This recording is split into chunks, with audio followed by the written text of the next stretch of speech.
this journey for almost 2.5, 3 years. That's when I came to First Stack, and it has been an incredible journey.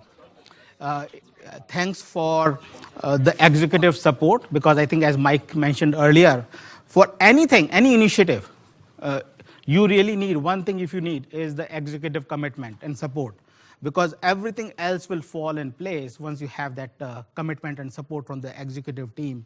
So I just wanted to share are some of the challenges, how we came around it. I would love for it to be more of an open discussion, conversation, rather than a monologue. So if you have any thoughts, questions, feel free to interrupt. We can have that conversation as we go. So with any initiative, of course, we have been hearing again and again that it all starts with the WH questions, basically why. Why are we really doing it? And from there, it goes into when, which, how, all those different things. But more than anything else, it is more relevant to the data analytics practice in general, that why exactly are we here, what exactly we want to achieve, and how we go about proceeding on this journey. So this is something, a framework that we have to keep in back of our mind whenever we are taking an initiative. So first is like, how do we really get started? I think there was a question in the earlier session that we want to get started, we are looking for this investment, but how do you really do that? The key over here is that for us to start, we need, I would say, of course, the executive alignment, but along with that comes that vision. Either the executives have that vision, or you basically work with them in creating a vision and creating that alignment within that organization. And when you are creating that alignment, it cannot be just the executive alignment. It has to be an alignment at all levels within the organization, at the upper management, middle management, at the analyst level. It has to be everywhere. And also, when we are focusing on some of these things, we have to know where to start. Like, there are few people I have, when we have conversations, they say, you know what, we want to basically get a data scientist, or we want to have a Hadoop infrastructure for EDW, which are good questions, but they are not the first questions that should be really looked into. When you are looking at the start should be, what is that business problem that we are trying to solve?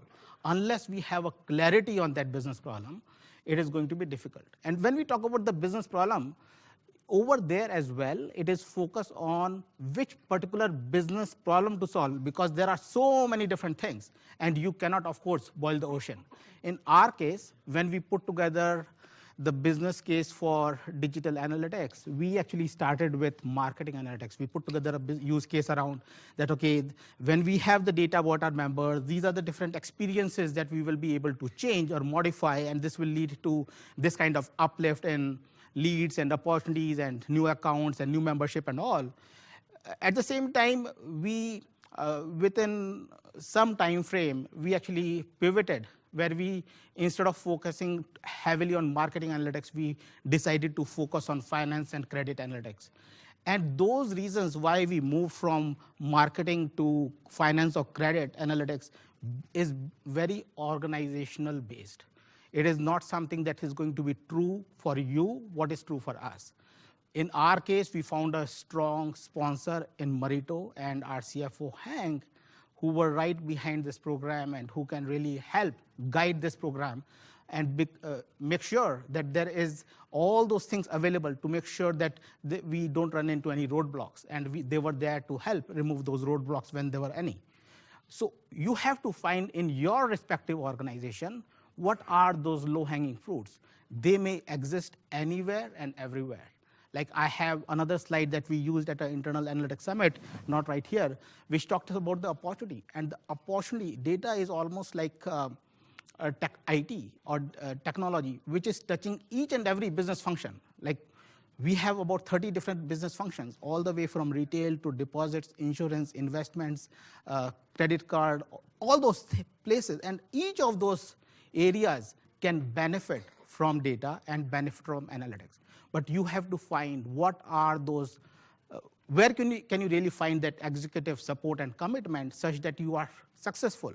Once you start showing those quick wins, then the road becomes a lot easier.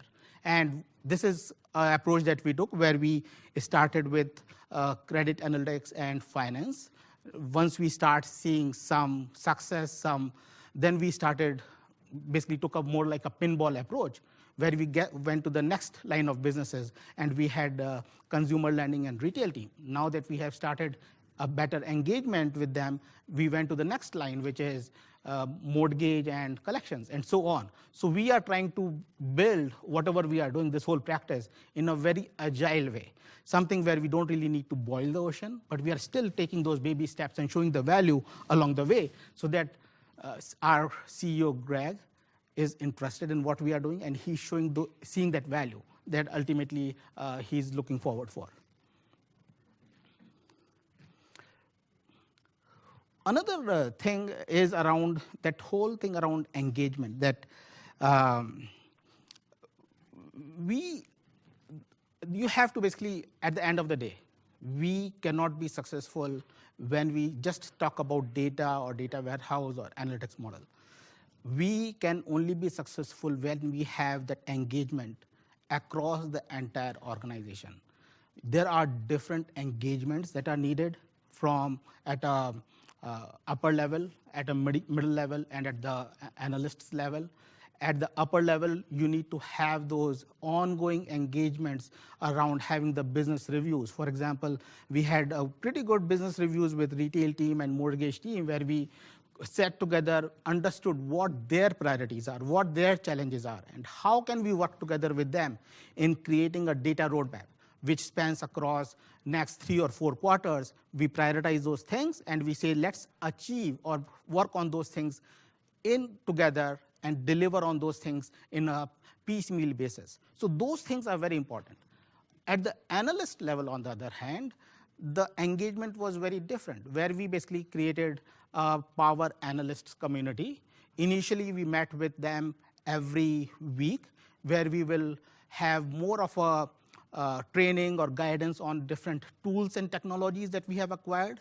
And over a period of time, we started asking them to showcase the work so that they can become more of a power analyst, showcasing that work that they have been doing to others in the organization to uplift them. So when we talk about this engagement actually differs at which level, and those are the different things that you have to do within your respective organizations, and there's no one right answer. You have to tune it out, you have to see what works, what doesn't work, you have to be agile. Another thing that we did is more around the process. So when we talk about the process, one of the things which is very, very important is that the whole data analytics process, it doesn't start with just taking the data and creating that warehouse or analytics model, but it goes all the way from delivering that value and then monitoring that value and refining it. Because what my experience has been, and a lot of other people that I have seen, the problem is typically not so much in building the data or not even in blending the data, even though we are here and we hear a lot of things about what technology we are using to build this data warehouse and all those things. But the real problem is that what do you do with that insight that you have? So say, for example, here is a member, and you have found that based on all this data that you have, first-party data, third-party data, blending, and this and that he is going to churn. Unless you are ready to take that action, all that insight is of no use. And our experience has been that it is a lot more challenging to operationalize it. That is where you need to modify the business processes. That is where you need to include the people. You need to create that training material. You need to make sure that you have that right buy-in from all the people who will be touched by that process, and all those things. And those are very, very difficult. I think the technology part is the easier part. The people and the process part is more difficult. And that is where we have to make sure that we have a very good understanding of how that value will be delivered, and do we have the buy-in from those process owners who will basically be benefiting from it. Because if those process owners are not with us when we are working on this initiative, then it won't work. And at First Act, we have actually had several examples where we did some things. Like, let me give an example that we actually worked on this recommendation engine, next best offer, right? We did it. This actually came in as part of our conversations with Brad Cahoon, who is our, who was then our SVP of retail, and now he's our Chief Retail and Marketing Officer. And he basically said that we are having all these conversations with our members in the branches, but from a frontline staff perspective, there is so much information available to them. And how can we really take all this information, distill it into maybe one or two things that we want our members to do? What is the offer that they are likely to accept, and what is more meaningful to them? And what is that service, whether it is using the mobile banking or using that online banking or making a direct deposit or ACH, there are so many services. What is that service that we should be talking to that member about? So we went ahead and we built this model, but I think as we built this model, I think we ran into a lot of roadblocks more around the operationalization part. Because when we think about the branches, there are people involved. We had an online banking initiative going on in parallel, and they didn't want it to change a lot of things from the front line staff perspective. So that kind of initiative kind of got delayed multiple times. So meantime, what we did is that we actually took that model and we did a POC in contact center. Because contact center, small number of people, we had a pretty isolated use case, and we were able to run this, and in 3 months we are able to see some results. So those are the type of things you should be open to experiment with, where you need to have that buy-in from the business leader, and you have to start showing that value and continue to monitor it and refine that model, whatever you are building. Technology decisions. I think this is pretty interesting. It is almost like a spectrum, that when we are making those technology decisions, are we making those decisions for today or for the short term, or are we thinking from the long term? And there is no one right answer, right? We can make those decisions based on what we know, and we know that and those decisions will fail or will change as we progress. Like, say, for example, when we are building a data warehouse, we may say that, okay, do we want to build a data warehouse for today, meaning whatever data that we know about today, and we make some investment into it, and we build the appropriate sizing and all those things, or should we look at maybe 3 years, 5 years down the line? And again, there is no one right answer, because things are going to change. But at the same time, we have to make those type of decisions as we go through. Another thing which has come up multiple times is that as soon as you buy or make a decision to invest into any technology, there will be few other vendors who will come in and they say, we are better than this. What do you do? And I think it is almost like an analysis paralysis, that you can only analyze those technologies so far or so much, and at one point you have to make the decision. And once you make that decision, you have to see, of course, you have to keep your eyes open. There is no one right answer, but you have to see, does it make sense to continue to stick with that technology, or continue to make that next investment, or change the technology, or bring something else to replace it? Because there is a cost associated with that. There is the cost of migration, there is a cost of ownership, and there is a lot of other factors involved over here. So at one point, we actually had to put our foot down and say, you know what, we will not make any more investment in the technology. Let's first find the value. Let's first see what we can be successful with before we make any new investments. And I think those are the type of things or decisions that you will have to make as you go down this journey. Another is that there are always going to be these next shiny object, or you will be thinking about when to switch or not to switch. Those things will come in, and you should be ready to evaluate those technologies. I typically use my drive time to work to talk to different vendors. Typically half an hour drive time, and I talk to vendors all the time. They pitch whatever they have to pitch, but I keep myself up to date in terms of what is going on in the industry. That is my way of keeping up to date, and I think that has been working pretty well for us. Another thing which goes is, along that ROI, because that is a question which comes up multiple times, that who should be really calculating that ROI? Should it be the data analytics team? Should it be the business team? Oh, how do you really calculate the ROI, especially when we are talking about the cost efficiency or operational efficiency or ability to slice and dice the data that you were not able to do before? What is that value from the organization maturity perspective? How do you really isolate the impact? Like, say, for example, even if you build a very good model, you put it in operations, how do you really isolate that model and say that, okay, it is an impact because of this particular model and not for anything else? And these are the questions that we all grapple with on day in, day out. I don't think there is a very straightforward, easy answer, but we have to take those questions in, and we have to see how we can really manage them.